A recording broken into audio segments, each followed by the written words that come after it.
Practical politics is what you say. Every time you open your mouth, you're playing practical politics. It is called practical politics because it is non-voting, which makes it very, very practical. Practical politics has zero rules other than staying on point and understanding how a talking point works. Practical politics is simply the art of making a point and staying on point over and over again. We want to always make our point. If we open up our mouths, we want to have something intelligent to say, or don't open up your mouth at all.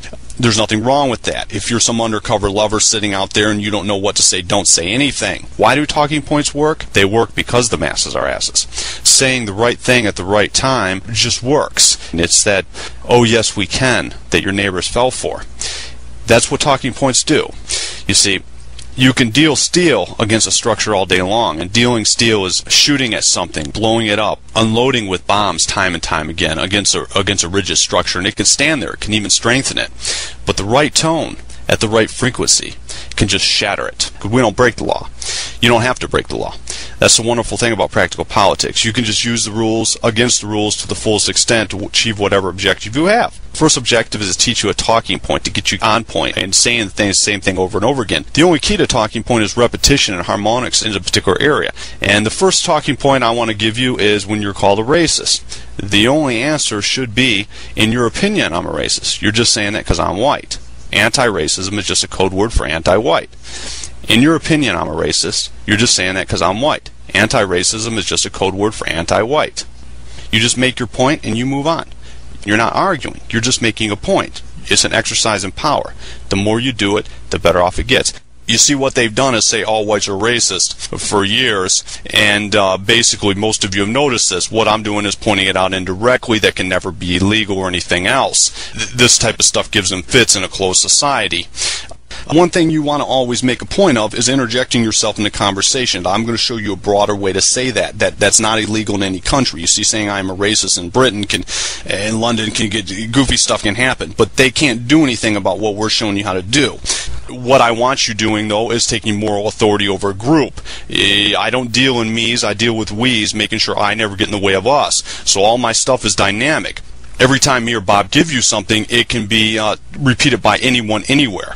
You see, in your opinion, he's a racist, you're just saying it because he's white. In your opinion, she's a racist, you're just saying it because he's white. In your opinion, that old man's a racist, you're just saying it because he's white. You can say it if you're brown, you can say it if you're black. It doesn't matter, it's dynamic. The second one is kind of funny. Mexico for the Mexicans, Africa for the Africans, white countries for everybody. And you can change it around. Muslim countries for the Muslims, Asia for the Asians, white countries for everybody. You can keep changing it around. It's funny. It's dynamic. It's true. If you could get 100,000 Muslims trouncing around London and pass that around and have them shout that at Westminster, you might even be able to get BNP to swing an election or to push a behind-the-scenes negotiation really quickly. It's a humiliation technique. See, a lot of this stuff is humiliating. A lot of people have been conned and they're angry.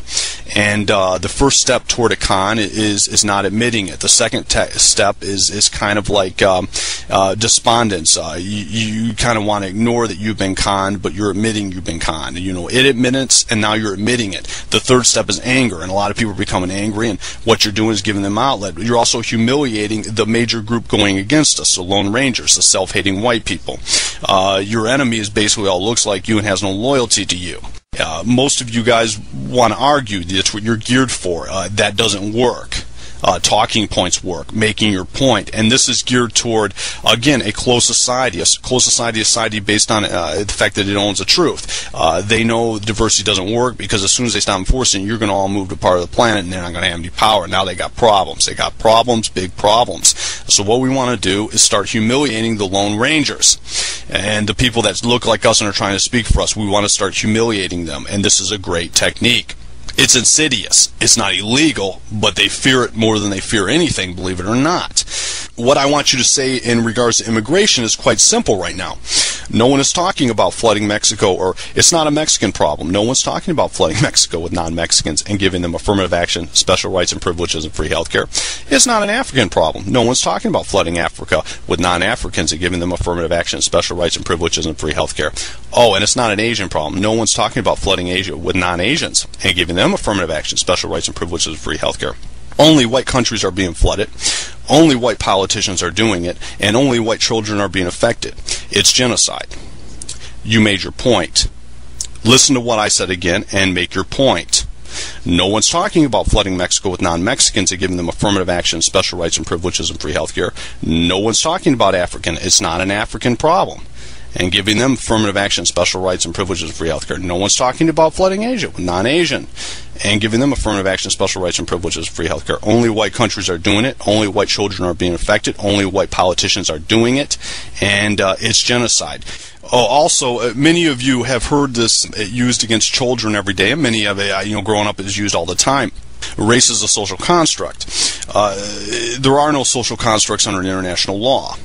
Most of you think that the law, maybe you know now that the law is not very nice, but international law is some of the most ruthless laws you can deal with. The type of laws that the Russians, the FSB looks at, and different human rights groups look at, the type of laws we deal with are nothing to fool with. The type of laws that someone like us would have at our exposure, that Bob has great contacts in, and that we're starting to look at, are nothing in any way, shape, manner, or form to fool with.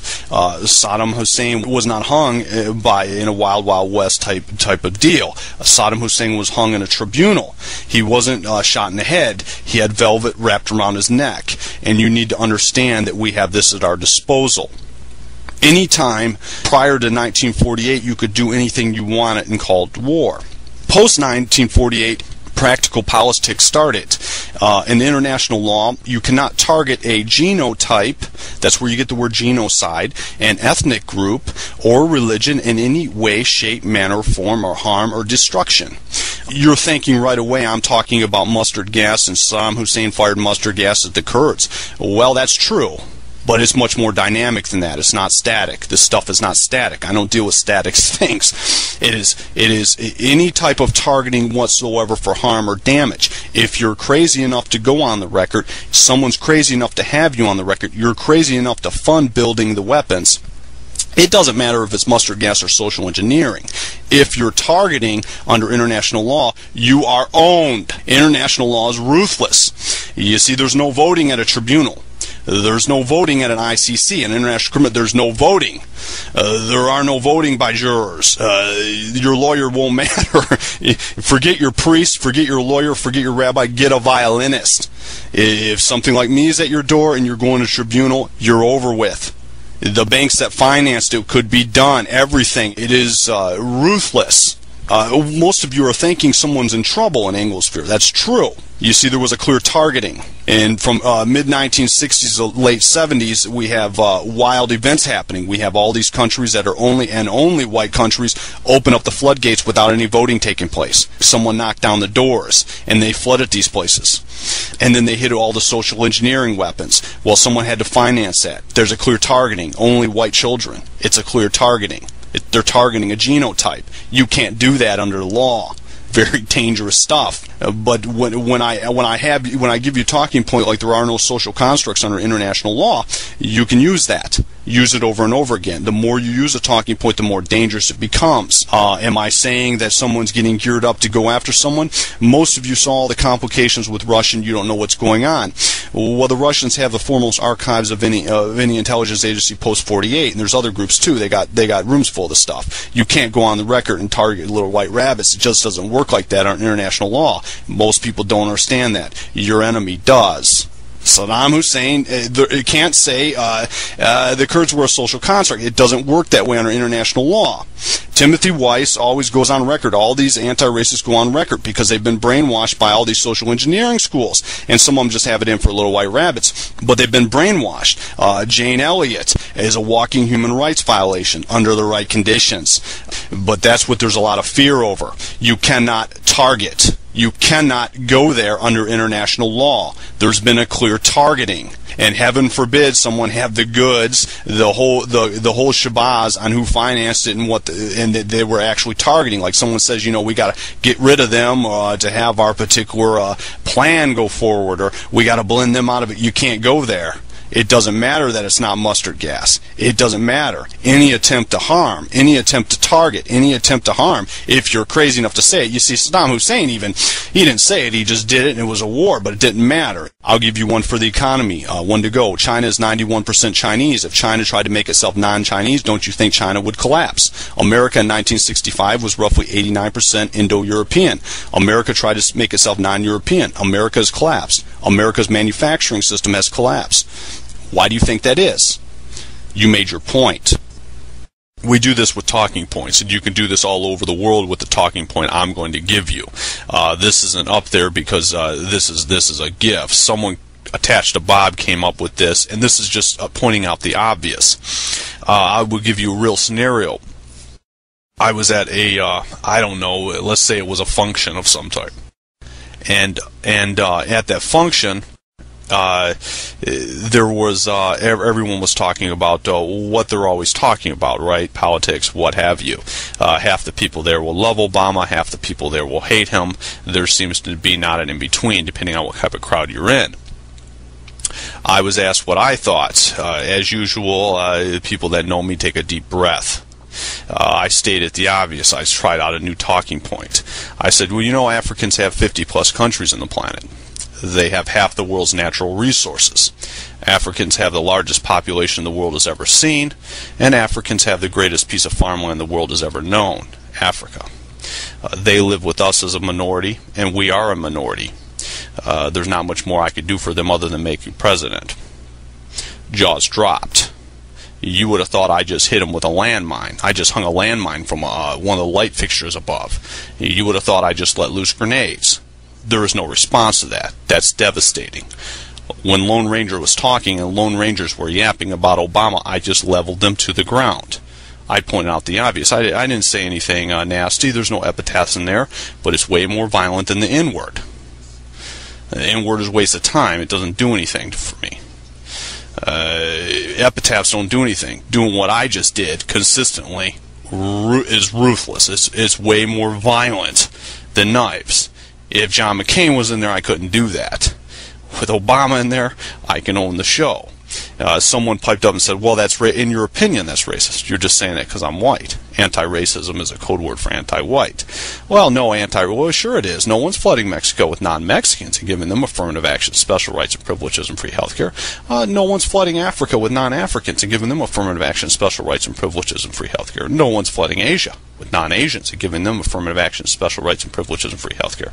Only white countries are doing this. Only white leaders are doing this, and only self-hating white animals like you think this is wonderful. It's genocide. Well, it's not racist. In your opinion, it's racist. You're just saying that because I'm white. It's a nana. It doesn't have anything to do with the economy? Sure it does. China right now is 91% Chinese, according to the CIA. America in 1965 was 89% European. America tried to become non-European. The 1965 Immigration Act did that. America tried to become non-European. America's collapsed. America's $100 trillion in debt. America's not coming back because of that. If China tried to make itself non-Chinese, what do you think would happen? What do you think would happen to their manufacturing? I did that briefly. I just did what I just did right there. It all rolls together. All these talking points roll together. Well, there's a race problem. Well, of course there's a race problem. Everyone says there's a race problem. There's a race problem. That race problem is going to be solved when white countries, and only white countries, flood themselves with non-Europeans and give them special rights and privileges and integrate, assimilate, and breed themselves out of existence. Your definition of race problem, the solution to race problem is simply genocide under international law. They're a social construct. There are no social constructs under international law. Just ask Saddam Hussein. You see, I'm giving you many different directions to go with that, but that's a real-life scenario. I did that. Generally speaking, when you lay a landmine like that, they're going to get off the subject pretty quickly. That's a humiliation technique. I humiliated them. That's your job. It moves them out of the way. Anything that shuts him down and shuts his mouth and lets us speak for ourselves is fine. Step up and tell Obama, you know, you have 50-plus countries on the planet. Africans have 50-plus countries on the planet. Africans have half the world's natural resources. Africans have the largest population the world has ever seen, and you have the greatest piece of farmland the world has ever known. You live with us as a minority. We are a minority. There's not much more we can do for you. Making you president is a waste of time. It's tragic. They're tragic, but they're not bad people. Obama's probably not a bad. He was flaky, whatever, dicey. He's not even. But he's, you know, you'd assume he's owned. He's owned. He's not owned by who you think he's owned. He's owned, though.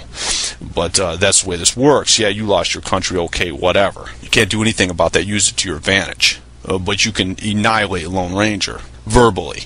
What I did was way more violent than anything you ever thought of doing. If you were to hit him, he'd go and sue you, and he'd forget about it and think he did nothing wrong. I just did something they will never forget in their lives. It's practical politics. It's non-voting politics. Those are power plays verbally.